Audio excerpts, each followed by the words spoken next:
Me Savani Okkale Muktangan English school and junior कॉलेजच्या secondary व higher secondary विभागासाठी काउन्सिलर म्हणून काम करत आहे।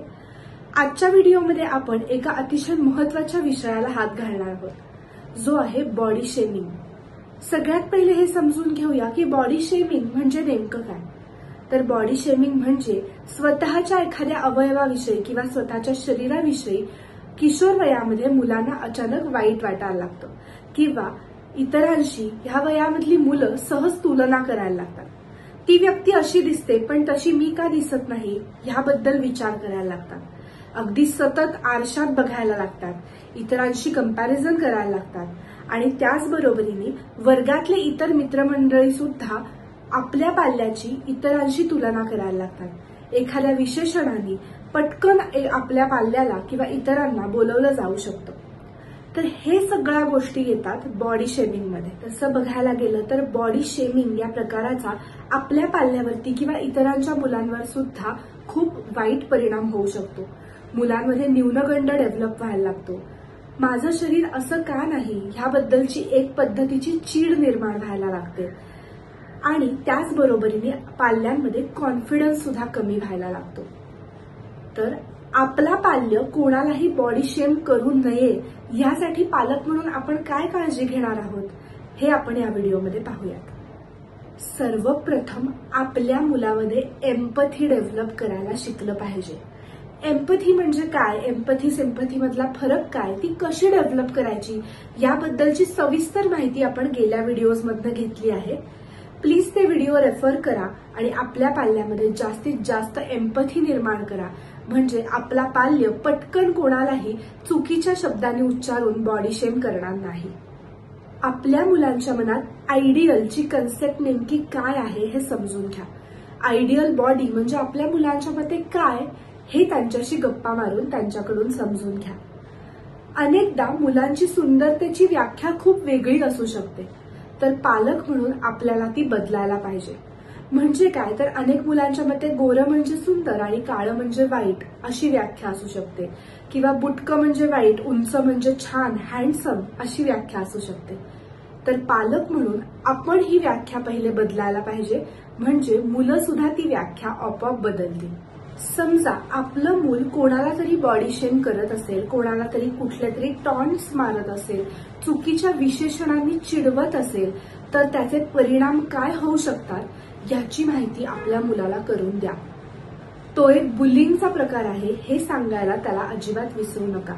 त्याने ते का केलं नाही पाहिजे, त्यांनी केलं तर त्याचे थेट परिणाम त्याच्या अभ्यासावर, त्याच्या शाळेवर काय होऊ शकतात याची जाणीव त्याला नीटपणे करून द्या। आणि ते करत असताना आपण त्याच्या चुकीच्या वर्तणुकीला खतपाणी घालत नाही ना हे सुद्धा थोडंसं पडताळून पहा।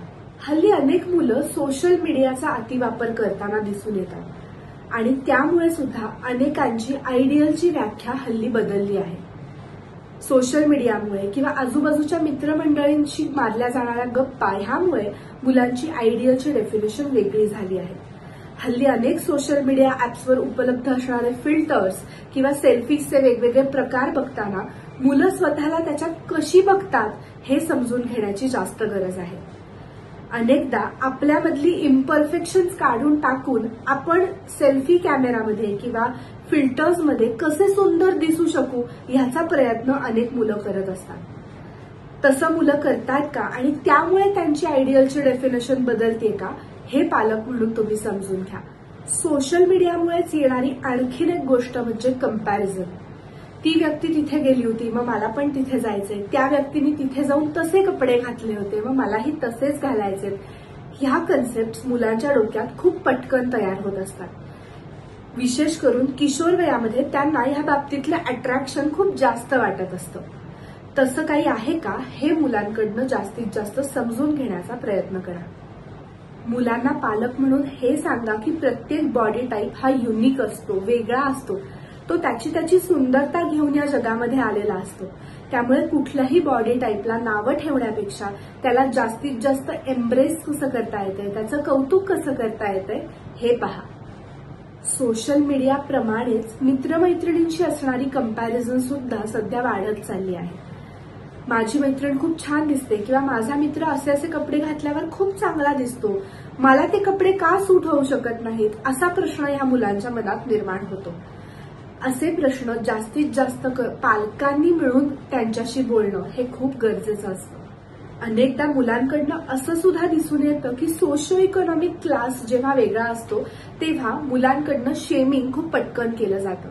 म्हणजे एखादा खूप गरीब घरातनं आलेला मुलगा असेल तर त्याच्याविषयी कुठल्या तरी गैरसमज पसरवले जातात किंवा त्याला मुद्दाम काहीतरी आर्थिक त्रास दिला जातो. तसं काही आपलं मूल करत नाही ना, ह्याच्यावरती थोडंसं लक्ष द्या. बॉडी शेमिंग करणं हा बुलिंगचाच एक प्रकार आहे. त्यामुळे आपल्या मुलांनी ते करू नये ह्याकडे जास्तीत जास्त लक्ष द्या. त्यांच्यामध्ये एम्पथी डेव्हलप करा. आणि चुकून आपल्या मुलाच्या बाबतीत असं काही घडलं असेलच तर काय करायचं ह्याची माहिती आपण पुढल्या व्हिडिओमधनं घेणार आहोत.